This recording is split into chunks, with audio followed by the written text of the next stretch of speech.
Hi, I'm Danny Ecker with your Chicago Business Today Midday Report. An interesting amendment floated yesterday in Springfield by Senate President John Cullerton to a pension reform bill, which got mixed reviews in the General Assembly, but may shed a little light on where things are headed on the retirement system front. Now, the bill only addresses the pensions of the Water Reclamation District of Metropolitan Chicago, but Cullerton's amendment has offered up a new twist that could have broader implications. I'm joined by Crain's columnist Greg Hines for more on the bill. Greg, first of all, what are the details of this pension reform bill, and what has Cullerton offered up here as an interesting twist? Well, the bill itself was kind of an agreed-to bill between the unions and management at the Water Reclamation District. Workers were going to have to pay 3% more of salary. The sanitary district was going to put in more money, but everybody would get to keep the pensions at their current rate.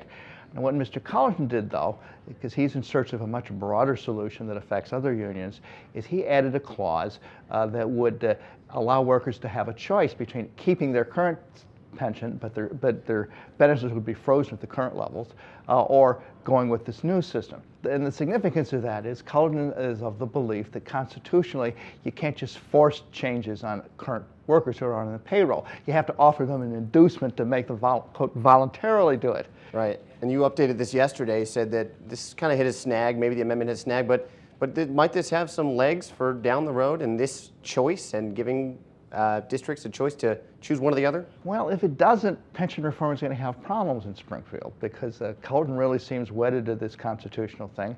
Pat Quinn has joined him in this, but it appears, and I only say appears because he has told me, that Mike Madigan, the Speaker of the House, has some other thoughts. Okay, now looking ahead, do you have any expectation in terms of when we might see some pension reform bill at the state level? There are two big issues in the remaining 3 or 4 weeks of the session, this and Medicaid. Medicaid's got to go first because it's a budget issue. I think there's a high probability that pensions is going to get kicked off to the fall, the veto session, where traditionally legislators who are leaving can make some tough decisions they wouldn't make otherwise. Right, keeps getting kicked down the line. Yeah, and that's the problem with kicking it over, but I think there's a high chance it could happen. Okay, great. Thanks a lot. You're welcome.